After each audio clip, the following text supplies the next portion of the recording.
আসসালামু আলাইকুম 2.5 মিনিট স্কুলে আপনাদের সবাইকে স্বাগত। 44তম BCS প্রিলিমিনারি পরীক্ষার অঙ্ক প্রশ্নের বিস্তারিত সমাধান নিয়ে হাজির হয়ে গিয়েছি, যেখানে প্রত্যেকটি প্রশ্নের নির্ভুল সমাধান দেওয়া হবে এবং অঙ্ক এবং লজিকগুলোর বিস্তারিত ব্যাখ্যা সহকারে প্রদান করব। চলুন শুরু করা যাক আমাদের আজকের পর্ব। প্রশ্ন 91, গণিত অংশের সমাধান। 2 log 10 base to the power 5 plus log 10 base to the power 36 minus log 10 base to the power 9 equal to কত? তাহলে লগের আগের যেই সংখ্যা সেটি ভিত্তির পাওয়ার হয়ে যাবে। তাহলে log 10 base 5 square plus log 10 base 36 minus log 10 base 9। এখন আমরা জানি বেস যদি একই থাকে তাহলে তাদের মধ্যে সম্পর্ক যদি প্লাসের থাকে তাহলে পাওয়ারে পাওয়ারে গুণ হয়, এবং যদি মাইনাস হয়, দুইটি বেজ একই থাকে এবং তাদের মধ্যে সম্পর্ক মাইনাস হয়, তাহলে বেজের পাওয়ারটি ভাগ আকারে হয়। যেমন এখানে log 10 to the power m plus log 10 to the power n, তখন আমরা লগটাকে কমন নিয়ে নিয়েছি, log 10 কমন, আর পাওয়ারে পাওয়ারে গুণ m ইন্টু n মাল্টিপ্লাই হবে, আর যোগ থাকলে, আর যদি মাইনাস সম্পর্ক থাকে তাহলে ভাগ হয়ে যাবে। log 10 বেস কমন নিলাম, উপরে তাহলে 5 স্কয়ার হচ্ছে 25 ইন্টু 36, আর যেহেতু মাইনাস চিহ্ন আছে তাহলে এই পাওয়ারটি নিচে ভাগ আকারে বসবে। তারপর আমরা যদি 9 দ্বারা 36কে কাটাকাটি করি, 9 36-এর মধ্যে 4 বার যায়, তাহলে 4 ইন্টু 25, 4 25 গুণ করলে হয় 100। 100কে আমরা লিখতে পারি 10 ইন্টু 10 বা 10 স্কয়ার। তাহলে এখানে log 10 বেস ভিত্তি এবং তার পাওয়ার একই, তার স্কয়ার। তাহলে আমরা পাওয়ারটাকে লগের সামনে নিয়ে আসি। 2 log 10 টু দ্য পাওয়ার 10, অর্থাৎ ভিত্তি এবং পাওয়ার যদি একই হয় তার মান হয় 1। তাহলে এই প্রশ্নের উত্তর হবে 2 ইন্টু 1 ইকুয়াল টু 2। প্রশ্ন 92, ক্রয় মূল্য বিক্রয় মূল্যের দ্বিগুণ হলে শতকরা লাভ বা ক্ষতির পরিমাণ কত? ধরি ক্রয় মূল্য 100 টাকা হলে, যেহেতু বিক্রয় মূল্যের দ্বিগুণ হচ্ছে ক্রয় মূল্য, তাহলে বিক্রয় মূল্য হবে 100-র অর্ধেক 50। তাহলে 1 হলে কত? 50কে 100 দ্বারা ভাগ করব, আবার চিন্তা করি 100-তে কত, তাহলে আবার 100 দ্বারা গুণ করব, তাহলে যা হয় তা হচ্ছে 50, অর্থাৎ 50% হবে এই প্রশ্নের উত্তর, অর্থাৎ 50% ক্ষতি হয়েছে। প্রশ্ন 93, একটি ফাংশন f যদি r হয়, r হচ্ছে বাস্তব সংখ্যা, fx equal to 2x plus 1 দ্বারা সংজ্ঞায়িত হলে f ইনভার্স 2 এর মান কত? তাহলে এই ধরনের অঙ্কে আমরা y ধরে y ইকুয়াল টু, এই সম্পূর্ণ সমীকরণটি ধরে নেব, y equal to fx equal to 2x plus 1। প্রথমে আমরা y ইকুয়াল টু fx দিয়ে করব। y ইকুয়াল টু যদি fx হয় তাহলে x ইকুয়াল টু কত? তাহলে x equal to f inverse y। আবার y দিয়ে 2x প্লাস 1 দিয়ে আরেকবার সমাধান করব। 2x প্লাস 1, x এর মান বের করব, তাহলে 2x, 1 যদি এই পাশ থেকে ওই পাশে যায় তাহলে y মাইনাস 1। এখন শুধু x হচ্ছে y মাইনাস 1 ডিভাইডেড বাই 2। এখন উভয় ক্ষেত্রে আমরা x equal to f inverse y এবং x equal to y minus 1 এর মান পেয়ে গিয়েছি। এখন যেহেতু এখানে 2 এর মান বের করতে বলা হয়েছে, তাহলে আমরা এই জায়গায় x এর মান বের করার জন্য y এর জায়গায় 2 বসিয়ে দিলেই, যখন একটা সমীকরণ এই রকম হয়ে যাবে তখন আমরা y এর জায়গায় 2 এর মান বসিয়ে দিলেই প্রশ্নের উত্তরটি পেয়ে যাব। যেমন x equal to f inverse y পেয়ে গিয়েছি, তাহলে x এর জায়গায় আমরা f ইনভার্স y লিখব, এবং y এর জায়গায় আমরা যদি y এর জায়গায় 2 এর মান বসিয়ে দিলে এই প্রশ্নের সমাধান হয়ে যাবে। 2 minus 1 equal to 1 divided by 2, অর্থাৎ হাফ হবে এই প্রশ্নের উত্তর। প্রশ্ন 98, 18 এবং 72 এর গুণোত্তর গড় কোনটি? যেহেতু এটি একটি গুণোত্তর ধারা, তাহলে এ যদি প্রথম পদ হয় তাহলে সমান হারে গুণন হবে এমন সংখ্যা যা সমান হারে গুণ হবে, অর্থাৎ 18-র সঙ্গে এমন সংখ্যা গুণ হবে যেই সংখ্যা দ্বারা আমাদের পরবর্তী বা এর মধ্যের গুণোত্তর ধারাগুলা আমরা বের করতে পারবো। তাহলে এখানে 18কে যদি আমরা 2 দ্বারা গুণ করি তাহলে হয় 18 দুগুণে 36, এবং 36কে যদি আমরা আবার 2 দ্বারা গুণ করি 36 দুগুণী 72 হয়, তাহলে আর যদি এখানে আর ইকুয়াল টু গুণোত্তর ধারা হচ্ছে সাধারণ অনুপাত আর হচ্ছে 2, তাহলে সঠিক উত্তর হবে 36। প্রশ্ন 99, 1 minus 1 plus 1 minus 1 plus 1 minus 1 plus ... plus n সংখ্যক পদের যোগফল কত হবে? এটি হচ্ছে একটি গুণোত্তর ধারা। গুণোত্তর ধারার সাধারণ অনুপাত বের করার জন্য আমাদের যেটি করতে হবে, প্রথম পদ হচ্ছে 1, তাহলে গুণোত্তর ধারার সাধারণ পদ কত হবে?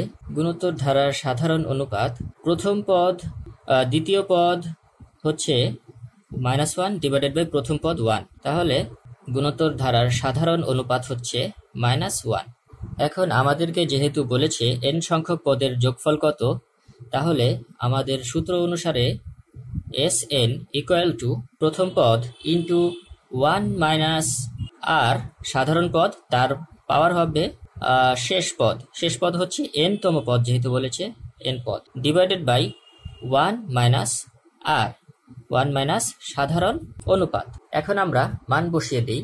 প্রথম পদ হচ্ছে a ইকুয়াল টু 1, তারপর ব্র্যাকেটে সূত্রের 1 মাইনাস আর এর মান হচ্ছে -1, তার পাওয়ার হচ্ছে n, ডিভাইডেড বাই 1 মাইনাস -1। এখন নিচে যদি আমরা মাইনাসে মাইনাসে প্লাস হয় 1 প্লাস 1, আর উপরে হবে 1 minus 1 two the power n সমান সমান 1 প্লাস হয় 2, আর উপরে হচ্ছে 1, ব্র্যাকেটে 1 minus 1 two the power n। তাহলে এটাই হবে আমাদের এই প্রশ্নের উত্তর, half into 1 minus -1 two the power n। সঠিক উত্তর খ। প্রশ্ন 100, একটি সুষম বহুভুজের প্রত্যেকটি কোণ 168 ডিগ্রি এর বাহু সংখ্যা কতগুলো হবে? সুষম বহুভুজের বাহু সংখ্যা বের করার জন্য এখানে প্রত্যেকটি কোণ যেহেতু 168 ডিগ্রি, তাহলে আমরা 180 থেকে 168 বিয়োগ দিব, অর্থাৎ 12। এখন এই 12 ডিগ্রি দ্বারা আমরা ভাগ দিব 360কে। 360 ডিগ্রিকে 12 দ্বারা ভাগ দিলে হয় 3 12 36 0, অর্থাৎ একটি সুষম বহুভুজের প্রত্যেকটি কোণ 168 ডিগ্রি হলে এর বাহু সংখ্যা হবে 30টি হবে সঠিক উত্তর। প্রশ্ন 101, একটি সমবাহু ত্রিভুজের বাহুর সংখ্যা 2 সেমি হলে উচ্চতা x সেমি হলে x এর মান কোনটি? তাহলে সমবাহু ত্রিভুজের প্রত্যেকটি কোণই সমান, অর্থাৎ 2 সেমি 2 সেমি 2 সেমি, এর উচ্চতা x সেমি, অর্থাৎ উচ্চতা হচ্ছে x সেমি, অর্থাৎ সমদ্বিবাহু ত্রিভুজের উচ্চতা x সেমি দেওয়া আছে। তাহলে x এর মান কত হবে সেটা আমাদেরকে বের করতে হবে। পিথাগোরাসের সূত্র অনুসারে আমরা জানি ভূমি অতিভুজ স্কয়ার ইকুয়াল টু লম্ব স্কয়ার প্লাস ভূমি স্কয়ার।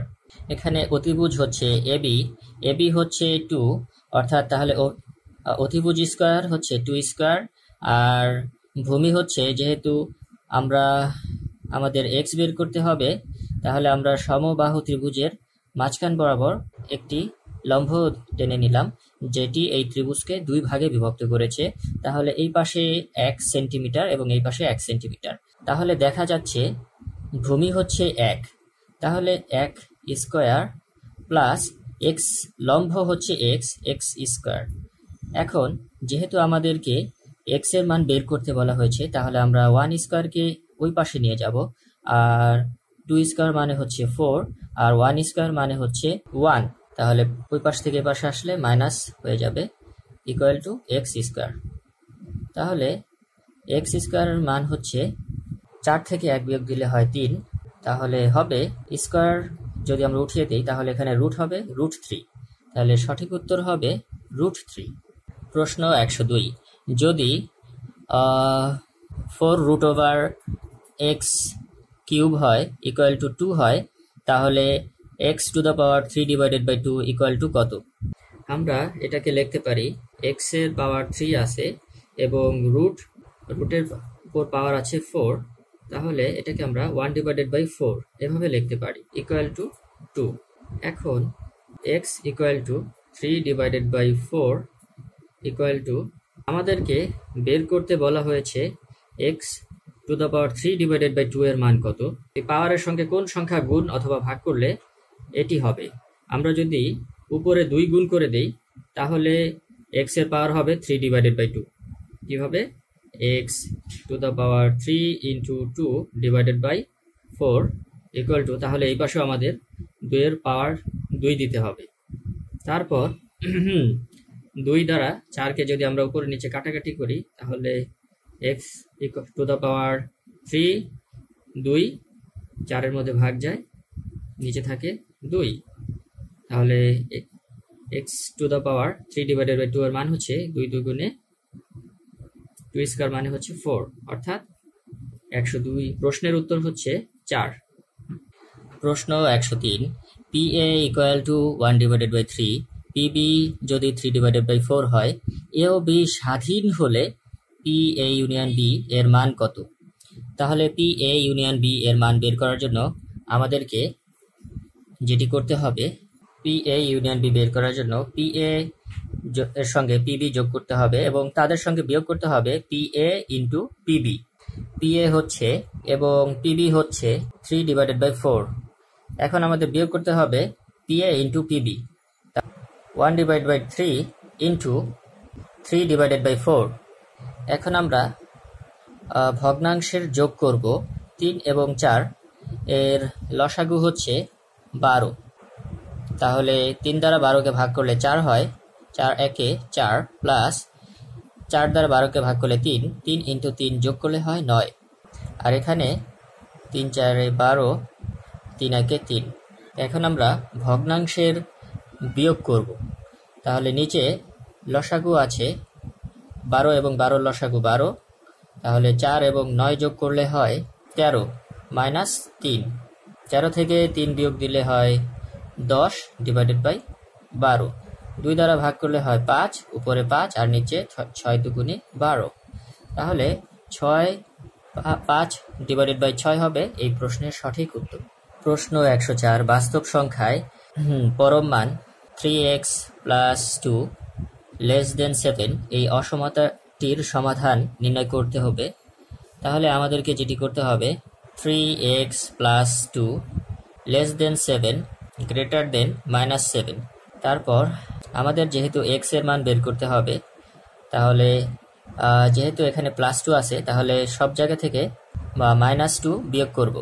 তাহলে -7 -2 3x plus 2 minus 2 greater than 7 minus 2। তাহলে -7 -2 হচ্ছে -9, +2 -2 কাটা যায়, থাকে 3x, আর +7 থেকে -2 বিয়োগ দিলে হয় +5। এখন এখানে আমাদের x বানাতে হলে 3 দ্বারা ভাগ করতে হবে। তাহলে সব জায়গায় আমরা 3 দ্বারা ভাগ করব। -9/3, 3x/3, 3 3 কাটা যায়, থাকে শুধু x, আর এখানে থাকে 5/3।